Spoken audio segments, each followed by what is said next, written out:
Leon. I suppose, first off, can you give us a little bit of an injury update on a couple of your wounded Warriors? Yeah, yep, sure. Bowden's, he came off with a gash to his heel, so he needed some stitches in that, and uncomfortable. He couldn't put his boot back on, basically. So yeah, that's and we had and an injury to AJ Lamb on the wing, rolled his ankle. So I'm not sure of the extent of that.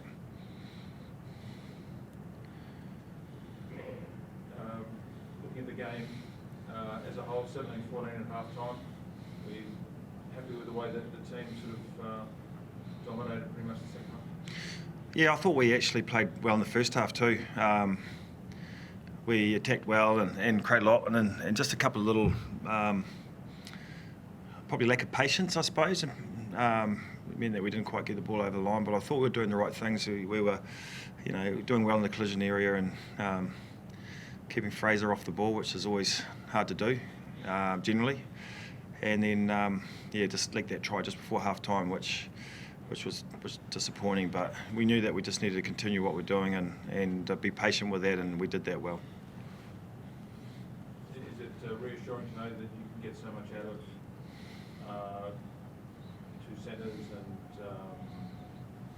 that some other players are missing, and getting Plummer steps in and Bowden's off to get some real good direction and punch from those guys?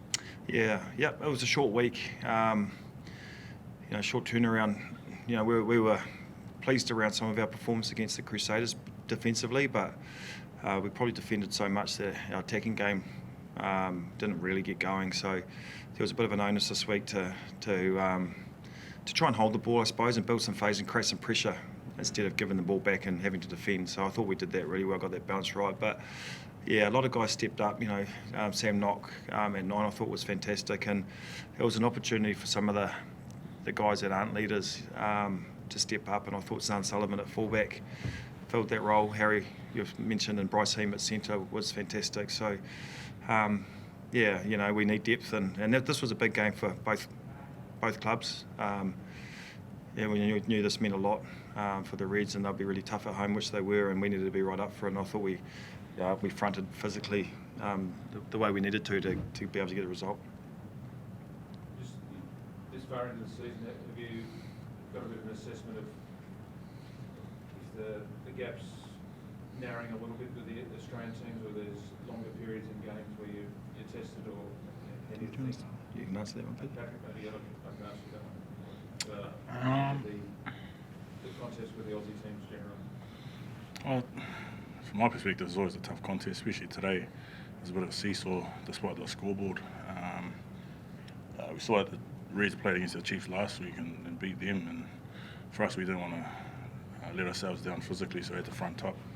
And you're saying you're asking about a gap, but I don't think there's a big gap.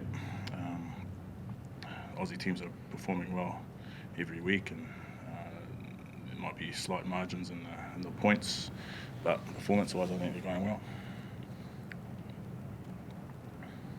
Patrick, do you feel that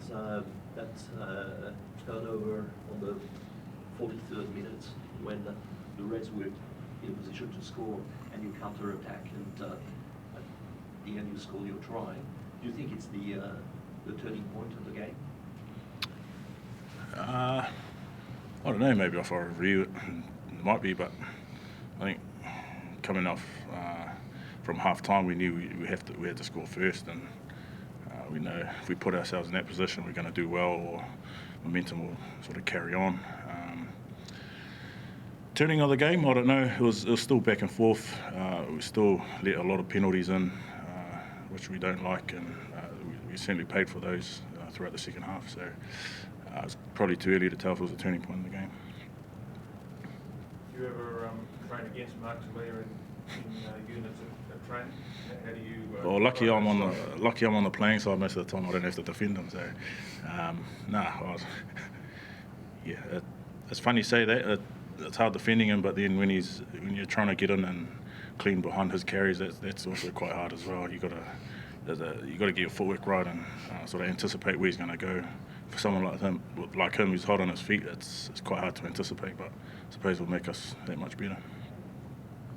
Just on someone like Mark, he just produces seemingly every week and is elusive for every defence he comes up against. Everyone has difficulty holding him. I mean, he's someone who's got good claims for something higher this year. Yeah, I think so, and I think it was on us as a team to give guys like Mark, AJ Lamb, Zahn ball in space.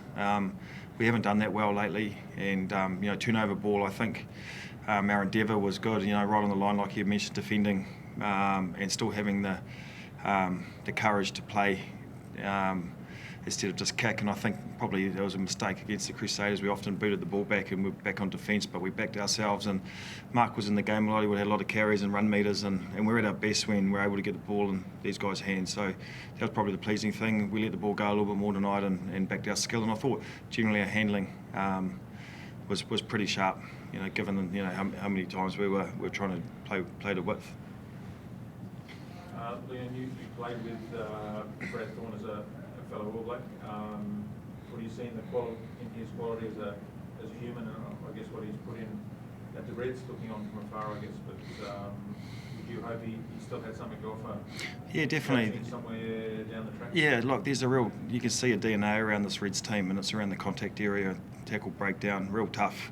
They compete hard, they carry hard with real purpose, and the physicality's an area I think if you don't come right, get that right, you come second, and that was always our challenge this week, to make sure that we're able to match the physicality that particularly the Reds forwards brought, their locks and loosies in particular.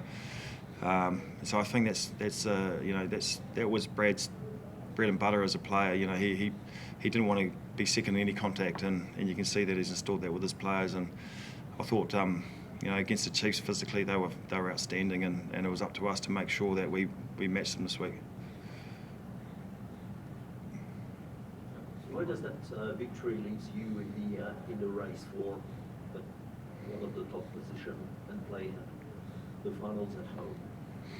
Yeah, it's next week's game against the Hurricanes is obviously a big one. We'll be jostling for a position. Somebody will leapfrog someone else, so that's a big one at home.